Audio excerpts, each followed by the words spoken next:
From this cemetery in Manchester, New Hampshire, to the source in the Caribbean, we take you on an exclusive ride through the opioid pipeline that runs up the East Coast. The U.S. is focused on strengthening the northern and southern borders, but the back door is open, and an alarming number of dealers in drugs are flowing through to you. We hit the streets to find out what's really going on, learning from people you'd be too scared to talk to in neighborhoods you would never step foot in. I'm Céline MCArthur. Beyond the border, the opioid pipeline starts now.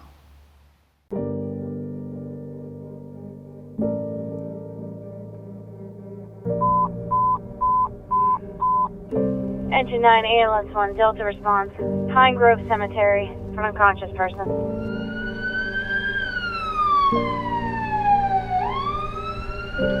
A tragic scene on the south side of Manchester, New Hampshire, the final destination on the opioid pipeline.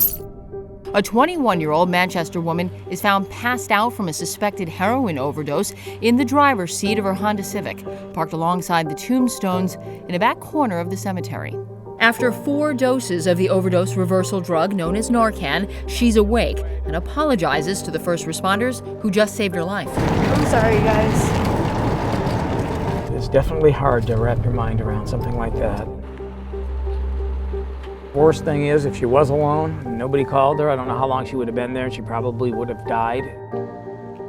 While this scene is certainly striking in its irony, a woman choosing to get high and risk dying in a cemetery, it's not surprising to American Medical Response Supervisor Rocco Caparello. Seen it on highways, we've seen it in parking lots, we've seen it in restrooms, in restaurants, in stores. It happens anywhere. And it's happening more and more often.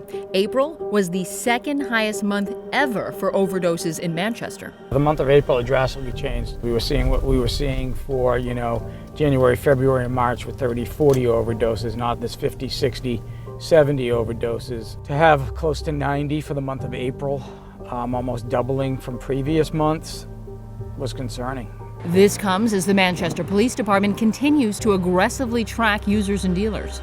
I put more officers on the streets of Manchester than the history of the police department has ever seen. And they're making more drug arrests, thanks in part to MPD's state-funded campaign called Operation Granite Hammer. But where are those dealers and users now? Sitting behind bars? In many cases, no. They simply walked through the revolving door of justice and back onto the streets. A Union Leader newspaper report found that in one recent Granite Hammer sweep, less than half of those arrested served time, and the longest sentence was 1 year. Manchester Police Chief Nick Willard refused an on-camera interview for this report, but in our last sit-down, he was overwhelmed by the enormity and complexity of the drug crisis. I don't know what I'm doing. I have to tell you, it's frustrating, it's deflating, but I'm at a point, this is the most discouraging thing I've ever experienced in law enforcement. And the drug crisis is getting worse. All right, Jay, have a seat. When I say rapidly evolving, it's coming at us like we've never seen. John DeLina is the DEA Assistant Special Agent in charge for New Hampshire, Maine, and Vermont. He explains 2 emerging threats in this region you need to know about. The first, counterfeit prescription pills pressed with the synthetic opioid fentanyl. The second, cocaine mixed with fentanyl. I think it's just an example of these bad guys who think that fentanyl can almost be used anywhere to spread their product, to create more product, and they're sprinkling it in hopes that they can spread that product out more, and we're seeing more and more cases of that. They saw this area and they saw an appetite for opioids here, and they seized it and they pushed their product onto this market just like any other business would do. Sadly, it's overtaken this area. Caparello says he's witnessed a third threat emerge on the streets of Manchester, a synthetic opioid called carfentanil. We're going to have a nightmare because it's such a potent, it's an elephant tranquilizer. It's 100 times more powerful than fentanyl and takes a lot more Narcan to save your life. We knew there was something stronger in the city other than just heroin or fentanyl. There had to be some other synthetic opioid that was out there that was causing us to use more. We started seeing carfentanil in the lab at end of April of 2017. Tim Pfeiffer, the director of the State Police Forensics Lab, says in the first 3 weeks alone, they investigated 20 cases of carfentanil overdoses in New Hampshire, some of them deadly. It is so dangerous, it actually can be transmitted transdermally, which means if it gets under skin, the effects can actually be felt that way. And potentially more alarming is the fact that there isn't just one person dealing in carfentanil. We can tell that it's multiple sources because of the different cutting agents that are used and the different packaging techniques. In the meantime, Caporello is expecting his teams to be responding to more of these overdoses. When there's a suspected fatality to some sort of opioid in here, that's what people want, because they want that stronger high. I think that's what the dealers have in mind. They're going to make something powerful that people are going to want. To stop the supply into Manchester, Delina says local, state, and federal law enforcement need to focus on the bigger picture. That's why it's so important to work these cases back. You know, we just can't keep playing defense. We attack sources, right? That's what we're looking at. We're not looking at cities, we're looking at sources. And regardless of where that city is or where in the country it is, we're attacking the source. When we go after the source, we have to throw everything that we can at it. To find the sources and figure out how they're able to pump so many drugs into New England, we travel 1,700 miles to the first stop on the Opioid Pipeline, República Dominicana. the Dominican Republic. That's next on Beyond the Border, the Opioid Pipeline.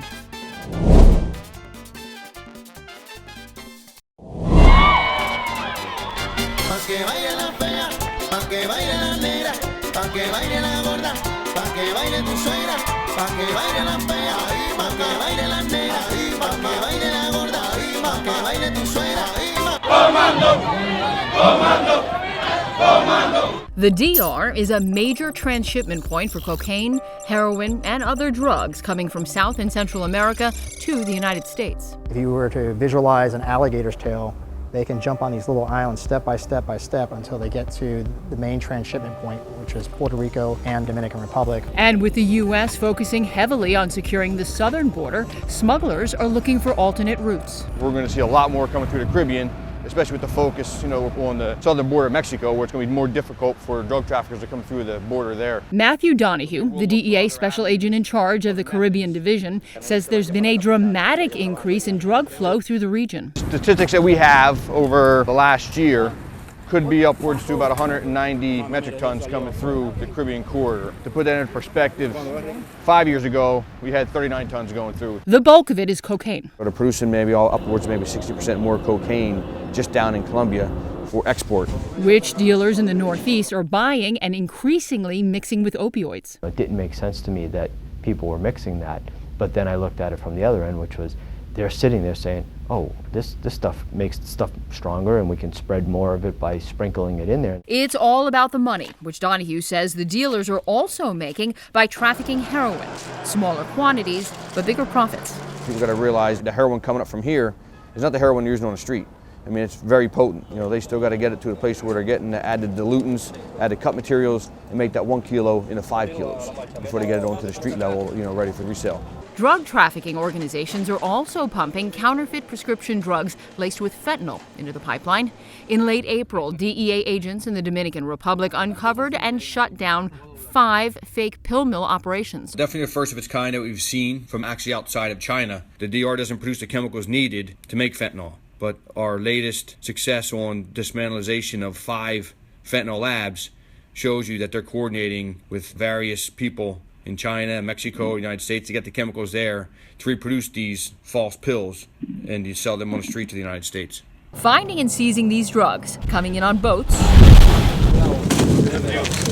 stashed in caves, 11, 12, 13, 14, 15. or hidden in secret compartments in cars and vans on the move, is extremely challenging given the country's natural barriers. The Dominican Republic is a big, big country. It's attached with the border of Haiti. And there's a lot of parks and lands, that just untouched, that no one even lives in. That's jungle area. And they have some experts in there that know how to navigate that. And navigate the 800 miles of coastline. Some people look out and see the beautiful ocean. We look out and see, man, look at all these ways that a go-fast boat could come in here and drop off drugs. This is one of thousands of points around the island that is truly ideal for drug traffickers. In some cases, they'll park their go-fast boats about 10 miles offshore. They'll have runners pick up the drugs in boats like this one, bring it back to shore, offload it onto a truck. Now, what you can't see is that there's a main road nearby. There's almost no development, so no one's watching what's going on.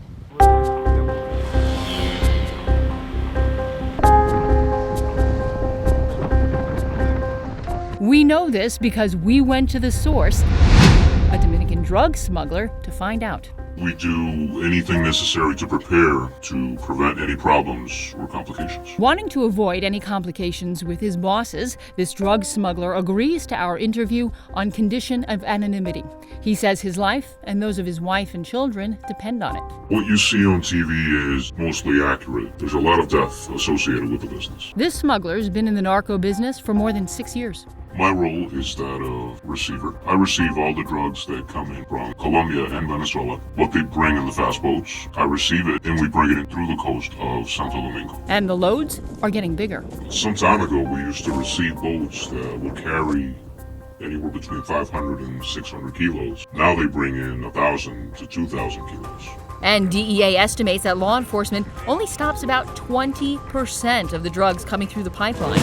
This drug smuggler credits their success to being able to buy their way in and out of the country.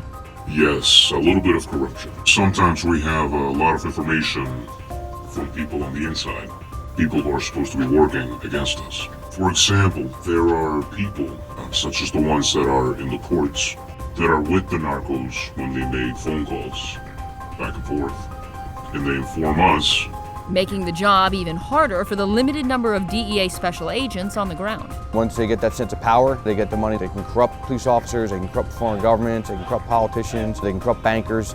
That's what they need. The more money they get, the more their power grows. To better challenge that expanding power, DEA agents work with their trusted counterparts in the country's drug control agency known as the DNCD.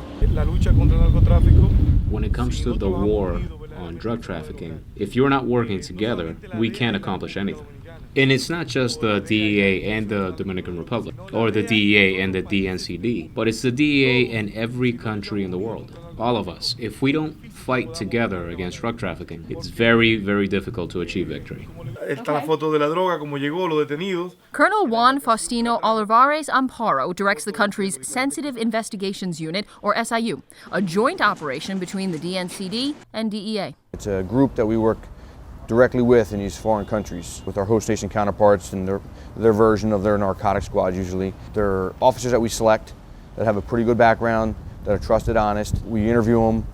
They work with us a little bit. Once we decide that we think they should be in this unit, they go to Quantico, Virginia, to the DEA Academy. So they need to have this training to understand how to gather evidence, just like we do. You know, there's a chain of custody. You know, they got to know how to do undercover buys. They got to know how to do surveillance. They got to know how to film, interview informants, and handle them. Because these informants or these officers might have to testify one day in a grand jury in the United States or in trial. As the colonel gives us an exclusive tour of the secret SIU headquarters, he says this training is critical in maintaining the integrity of the investigations. A judge has to know that the information that came in through legal methods, that the person who received such information has been vetted and certified properly. It's the gem of our agency. It's our vetted unit. They train with us. We travel together. We work together. We do everything together. We feel like they're part of us. This DEA agent, who asked us not to identify him on camera because of his undercover work, explains what his Dominican partners bring to the table. The cultural understanding of where they live and where they operate, and the undeniable fact that you can't separate that this is real for them. This isn't something far away. This is their country. This is what they're fighting for. And while they're fighting drug traffickers armed with unlimited money and manpower, he explains why it's so important not to give up. Because it's right, and because it's not just about drugs. It's about everything. The same groups that import drugs are responsible for human trafficking. They're responsible for illegal trades, money laundering. They're responsible for everything. These are criminal networks. If they make it to the next stop on the opioid pipeline, these criminal networks are much closer to bringing their drugs into the continental United States. That stop is Puerto Rico. And once you made it there, once you've made it to the island, you can move around the rest of the country. You won. Coming up next on Beyond the Border, the Opioid Pipeline, we show you why Puerto Rico's been dubbed America's back door in the drug crisis.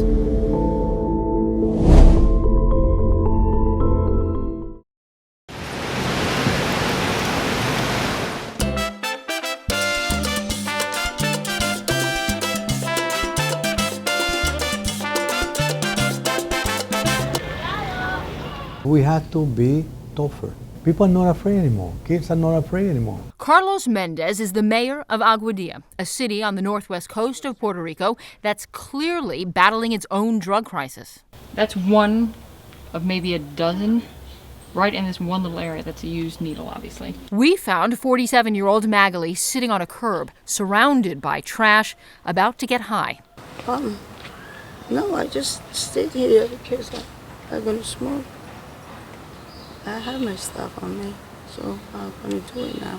What is that? Crack. As she begins to tell me how she became addicted, I realize her story isn't much different than those of people I've interviewed on the streets of Manchester. She says she started with pain pills. I need it for my knees and my back because you see, my knee, my leg is swollen. See, so I have an operation here. I do it for pain. She'll do anything to get the money to feed her habit. How do you get the money? Well, working, see? Working. Working doing what? Everything. I sold away trash. I do everything. Sometimes you do things that you never think that you're gonna do, you know. And she says she doesn't have the will to get help. I'm trying to stop doing this, but it's hard. You know, it's hard. As we get up to leave, she lights up her crack pipe and gets high. Mayor Mendez says this drug crisis will only get worse if the opioid pipeline continues to run through this U.S. territory. And it's up to the U.S. government to pay more attention to what's going through America's back door. They can close all borders. They can close the Canada, they can close the border in Mexico, but there's a back door open, which is Puerto Rico. And without more resources, law enforcement won't be able to cut off island access to the traffickers. We need more protection. If we want to protect our people in the United States, we need to secure all our borders. Start building those drones in camera. Let's fly them all over the Caribbean. Let's do a force. Let's get together.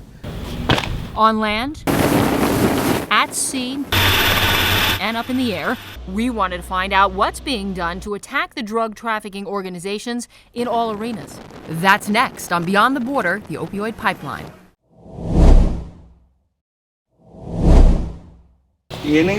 The Airport Investigations and Tactical Team, or AirTAT for short, covers both of Puerto Rico's main airports and searches for smugglers and their drugs. The goal is to catch it here before it makes its way to its final destination, which is to the Northeast United States. We try to be at the airport as much as we can because in reality, this is the getaway. DEA Special Agent Javier Calzada says his team focuses on the people and cargo on flights coming in from major source countries like Colombia and the Dominican Republic, and on flights headed out to key destinations on the opioid pipeline. When I'm saying key destinations, I'm talking about the East Coast, you know. They go to New York, they go to Boston. I cannot go into the details of what we exactly do, but yeah, we talk to people, we ask questions, and we try to differentiate between a legitimate passenger and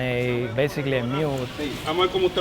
Is there ever a day where there are not some drugs flowing through this airport? No, I hate to say it, but no. While the sheer numbers of flights and passengers can easily overwhelm their resources, Calzada says they're getting pretty good at predicting behavior. They try to catch late flights or really early flights, you know, or on the weekends. They tend to think that we don't work on the weekends. That's a mistake. We are here. We're watching 24/7.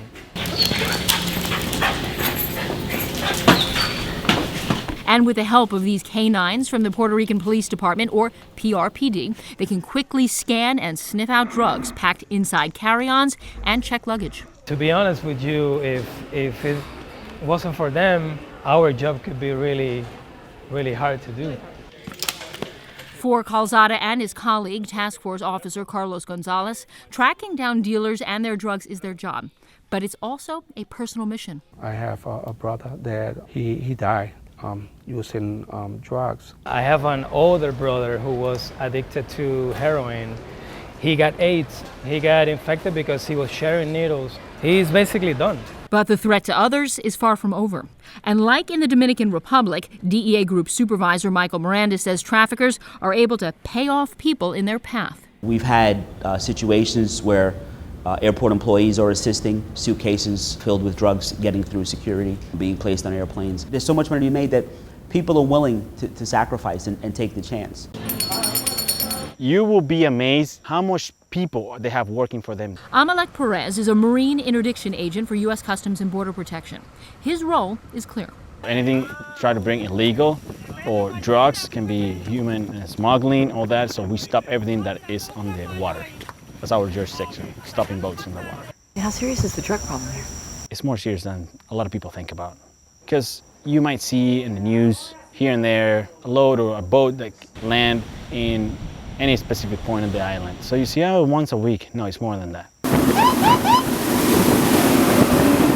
Since there's so much water to cover, they rely on two things. The first, information from federal and foreign partners. It's all about the intelligence. How fast can you pass it? How rapidly can you get it? And what are our contacts like in that foreign element or that foreign arena that have assets there that we can go to them with sensitive information to go after that go-fast boat or that fishing vessel. They also rely on eyes in the sky. The Caribbean Air and Marine Operations Center uses radar to identify, track, and intercept boats and planes trying to get into Puerto Rico illegally. We support it as a command and control element with coordinating ground forces and coordinating support. Director Sonny Marcombe says the drug traffickers are focusing heavily on their sea routes, and with so many boats in the water, they know how to blend in. Sailboats, charter yachts, small fishing boats. Very difficult mission to accomplish as far as identifying what is the threat. That's where Air and Marine agents on the Dash 8 Marine Patrol aircraft come in. We have a high definition optics that allow us to not only detect the target, but follow it for extended periods of time. And the cameras are so powerful that we could essentially identify individuals almost by face. And when they spot a smuggler on the go, they can call in their partners or send in the Black Hawk.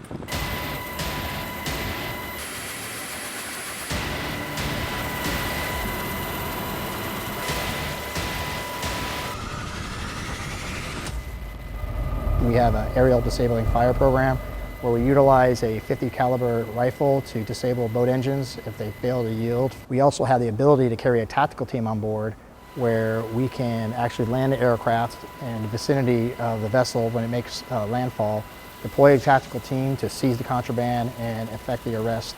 On the ground, stationed at the port in San Juan, these U.S. Customs and Border Protection officers closely monitor who and what's coming and going on this ferry between Puerto Rico and the Dominican Republic. Many of them are legitimate travelers, but there are some others that are using that mode of transportation to bring drugs. Area Port Director Edwin Cruz says it's mostly cocaine and heroin coming from the DR.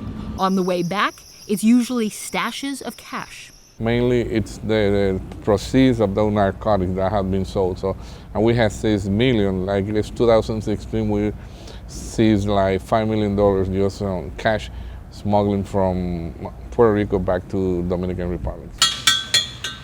But the money and drugs aren't always easy to find. They use those vehicles on cargo vehicles. They use the trucks. They use the bed of the trucks. They use the chassis. They use the water tank for the wipers. They use the dashes. I mean, we have found everything here. We're almost mechanics here, just dismantling vehicles that we have put some interest on it just to find drugs. Along with the drugs, law enforcement must stop the flow of people through the opioid pipeline.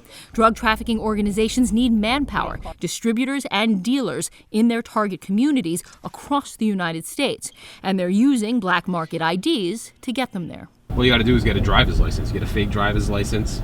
Being a U.S. territory, you show up at the airport with your ID. Go right through TSA and you already have your ticket and you're headed to the States. No passport needed, so it makes it very easy to come in and be able to smuggle narcotics through Puerto Rico up to the United States. It's very easy. These pictures were taken from 2 counterfeiting labs uncovered in the Dominican Republic in 2017. DEA says travel documents are sometimes created from scratch, but many are real IDs stolen and modified with fake entry or exit stamps to help a person obtain a real visa. Someone can enter through any part of the island, buy a fake ID, try to enter through any airport, and move to the United States only with that ID. So that simple it is. Still, they have to get through trained investigators, natives like Cruz, who aren't easily fooled. See or no? Some IDs are simply fake. I mean, you can see that immediately, but also the demeanor of the person entering through a checkpoint, the way that person dressed, the way that person behaved, and the interview that we conduct just to ensure that that person knows exactly where he or she comes from. However, there is a huge incentive for traffickers to get through.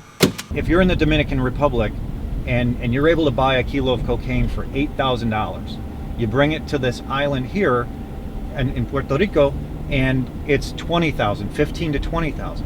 Then you bring it to the States in New Hampshire, you're up in the 30s. Once out of the Caribbean, the largest distribution stops up the Northeast Corridor include Miami, Orlando, New York, and... Thank you and welcome to Boston. Next on Beyond the Border, the Opioid Pipeline, we take you onto the tarmac at Logan to show you how U.S. Customs and Border Protection agents are trying to find the drugs before they're rolled out of the airport. When a foreign traveler enters the United States, this is considered as a front line.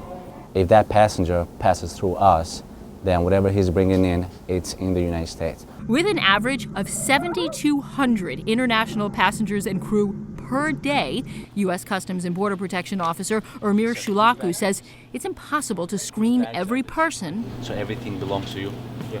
And every bag that comes through Logan Airport.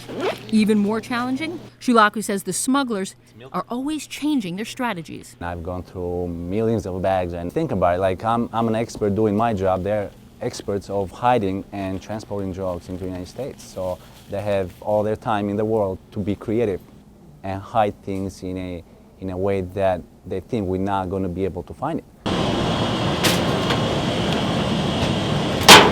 They still need to bring it in, and that's the easiest way to bring it in. So they get creative, and we just need to be creative back to find it. Officer Brett Sweet is part of the Passenger Enforcement Rover Team, which targets flights from source countries like this one from the Dominican Republic. Sweet also focuses on what he calls anomalies. You're looking at a bag, some people might see a bag, but if you're reviewing the trends, you might know that a particular bag can only be purchased in a particular country. And if it's coming from a different country, you may have a good reason to look at that bag. Some of the smugglers who get through Logan hit the road and head straight to one of New Hampshire's source cities on the border to set up shop. We're talking about Lowell, Methuen, Lawrence, and Haverhill, Massachusetts. Lawrence being the largest supplier by far. In Lawrence, it's every other house, every third house is something going on. Because like I said, I've come down here randomly in random spots, and just found it. Over the course of 15 years, this 35-year-old father, who asked us not to use his name, says he's tried just about everything he could buy. Cocaine, crack, which is another form of cocaine, heroin, fentanyl, mushrooms, acid, ecstasy, ketamine, PCP. Why would you come here and not try and get some in New Hampshire? It's way cheaper than Manchester, way cheaper and better. By the time it comes from here to Manchester, it's cut and doubled in price. And while he feared getting caught, there's so many people and there's so much going on and there's so many dealers. It's unless they have a cop for every 3 people, it's almost, unfortunately, it's almost impossible to stop. It is impossible to stop right now. I could walk around in 10 minutes and you'd probably find you 3 or 4 people. It's that easy. With law enforcement supervision, we take him up on his offer to show us how easy it is to buy drugs and drug paraphernalia in Lawrence. He takes us to a convenience store. You go inside, you go to the register, and you say 1 and 1. And for $1.50, they give you, this is called a stem. And you see them in stores, it's called a love rose. That's what it's for. I mean, who wants a little rose in a glass tube? And this is called Chore Boy. It's like a cleaning thing, like you scrub pans with. You can go into Rite Aid or CVS right on 28 there on the left. You can go in and they'll sell you a 10-pack of needles too for $3. Up next, heroin or fentanyl. Armed with $40 and no contacts, it takes him less than 10 minutes to score right up the street from a Lawrence police officer standing outside his cruiser. Hey, you guys know where I can get some? Do you guys know where I can get some? Come, we'll sit over there. All right. Thank you, man. 2 people looked, You know, I asked them, acted like I was sick and I needed it, and they called their buddy on a bike. Within a minute, he was there with it, and then wanted my number. Lawrence Police Chief James Fitzpatrick would not talk to us about our experience or the escalating crisis in his city, but it doesn't take a law enforcement leader to explain one of their biggest challenges. Lawrence is just a small city with just overpopulated, so it's hard for them to keep track of, you know, how many people there really are, because thousands and thousands of them that sell drugs in Lawrence. It takes over, like cockroaches. It just takes over. They multiply, and then people know that it's easy to get stuff there, so they'll travel all the way. They'll drive 3 hours to go to Lawrence. The next stop on the opioid pipeline, the New Hampshire border. Up next, how law enforcement on the ground and up in the air are tracking dealers and drugs flowing into the Granite State.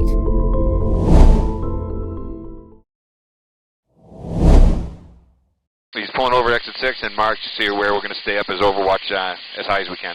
We're able to see them, we're able to watch them, and they can run as fast as they want, but you can't outrun us. New Hampshire State Police spends a lot of time in the skies and on the highways, stopping dealers and users traveling back and forth to Lawrence and the surrounding cities. You are under arrest, okay? Go ahead and turn around for me, put your hands behind your back. It is our front line, right? We know it's on the doorstep of New Hampshire, which is unique. It's also convenient in a way because we know directly where we can target a response. So we know that most likely it's going to hit the pipeline of I-95, I-93, Everett Turnpike. So we know where to focus. And what resources will be the most effective. We've got a street-level approach, which is public. It's viewable for the people to see. Put your hands right here. I'm going to pat you down real quick, okay? No needles, nothing that's going to stick me or poke me? Okay. Is your license valid? Yes, sir. From Trooper Stefan Chizovsky's perspective, the crisis is getting far worse. I mean, I'm stopping people that are carrying Narcan with them. I stopped a girl the other day, and she had a prescription bottle in her glove box, and, oh, what do you have there? And, oh, it's my Narcan. Why do you have Narcan? Oh, I'm recovering, and I'm still close with a lot of people who use. So I want to be able to protect them. No matter what we do to fight it, there's still going to be people that want to sell drugs. There's still going to be the drug dealers that find that easy way. There's still going to be people who want to use drugs. You're never going to eliminate it. And there's a growing number of people who do both. Just turn around for me. To keep business booming and spreading into the far corners of the state and region, drug trafficking organizations turn users into neighborhood dealers. The user that went down to purchase the drugs is coming back and front-loaded with, quite honestly, dealer amounts, much more than they need personally. Returning to New Hampshire only to sell those drugs to other addicts in order to make a little bit of money for themselves and additionally to supply their own habit. And what you've got there is you've got a perfect blend of supply and demand. I sell because I use. This 21-year-old from Manchester began using at 16 and dealing at 18. He's been arrested several times, but his biggest concern as he sits in this holding cell high on heroin isn't more jail time. I just don't want to be sick from not getting high. And when he gets out, he's not making a career change. I have 4 felonies on record, being 21, so it's really hard to get a job. You know, I have no college education. I do have a high school diploma. I can go work at Burger King or McDonald's, and nobody can support themselves working there full time. It's not possible. I know selling drugs and getting high. That's what I know how to do. And like a growing number of street-level drug users, he has no idea what he's selling you or your kids. When you sell, do you know what you're selling? 9 out of 10 times no. When you get it, they don't tell you, hey, this is fentanyl. Like, if it's really strong, they might say, hey, like, watch out, you need to do something with this so it doesn't kill people. We use those people to gain insight into the drug world and to learn more about it. We take that information that we're learning on the street and we're cultivating that into investigations that you don't see just yet. Okay, we have everybody? Yeah, we're good.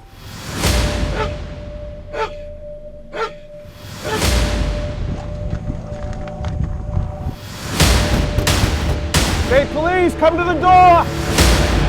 State police, search warrant! State police, search warrant! Get on the ground right now! After months of investigating, the New Hampshire State Police Narcotics Unit searches this Lakes Region home, top to bottom, inside and out, for drugs, weapons, and money. When you look at a house like this, how do you approach this? How challenging is it when you actually search an entire house like this? Well, it's really about what type of intelligence you can develop.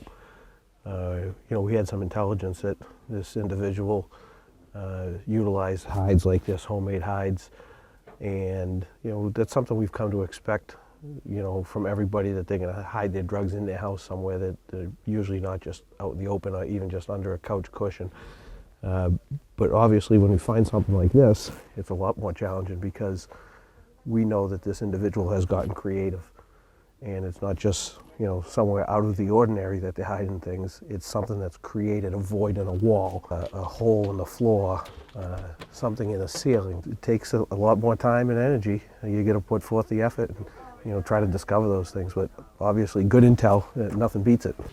Thousands of dollars in cash, guns, and drugs, including carfentanil, the most dangerous synthetic opioid for sale in New Hampshire, are discovered inside. As the homeowner heads to jail, his girlfriend offers us some insight into their world of drugs. Right now you have local and state law enforcement going through every single piece of your house. No. Everything you own. When you see them and you're hearing what's going on right now, tell me what's running through your mind.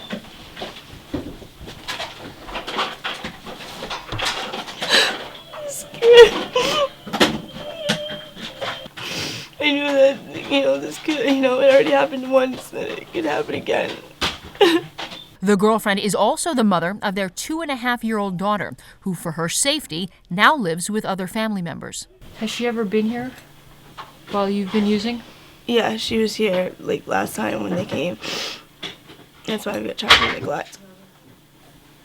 How does it feel knowing, though, you're a mom with your little girl in the house while you're doing heroin? What do you think about when you hear that? Feel like a piece of shit. Feel like crap. There's a lot of people that are touched by it. This wasn't just his and her personal stash. This is what they're doing for business. This is what they're doing to make money. This is what they're doing to pay bills. The average citizen of New Hampshire has no idea of how many drug arrests that there really are in the state. And how many of those dealers police say got here through Puerto Rico using fake IDs. That's next on Beyond the Border, the Opioid Pipeline.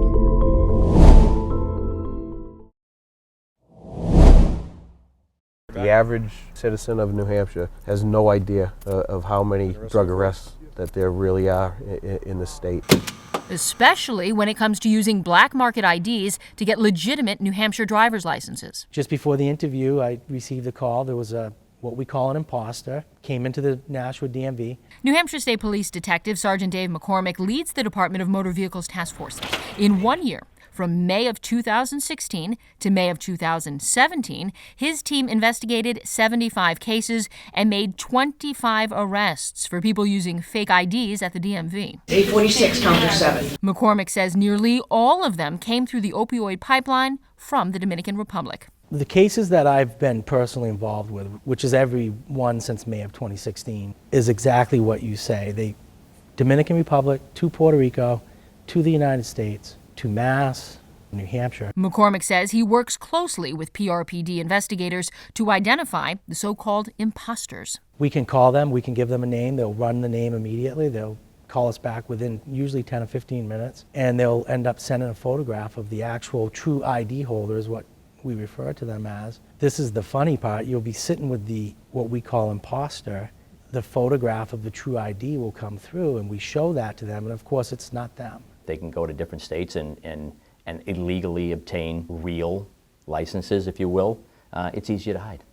It's easy for you to assimilate into society and just be part of the community like no one knows the difference.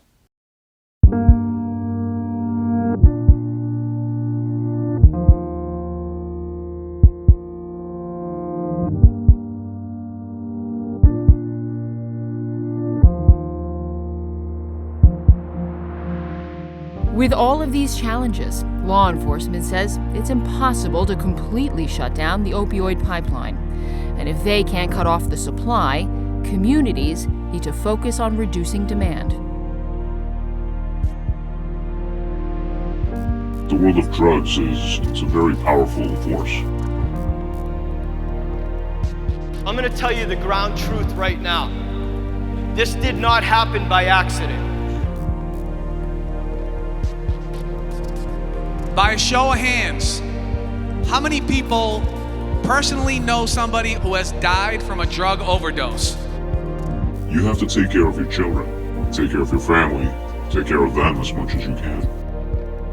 Prevent them from ending up in the streets. I have my own kids and I would never want them to end up in this business. Never. I ask God to take care of them.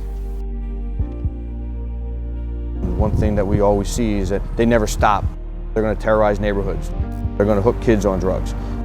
They're going to make sure people are using them, because they need clients.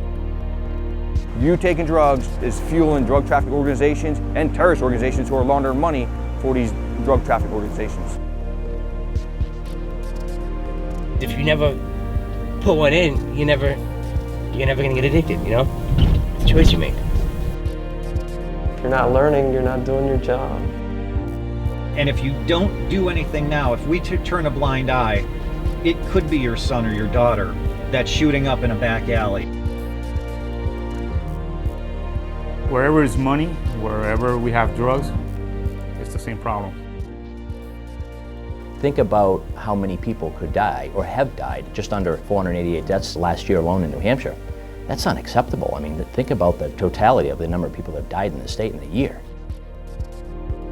The only thing you see is money. That's all I think about. This is all about the money. The law enforcement leaders in our special granted us Frontlines access so you could see the bigger picture and better understand why so many communities are flooded with drugs. They also hope the special will inspire greater cooperation among local, state, federal, and international law enforcement agencies, all working towards the same goals: to dismantle drug trafficking organizations and bring those people to justice. Reporting in Manchester, New Hampshire, I'm Céline MCArthur.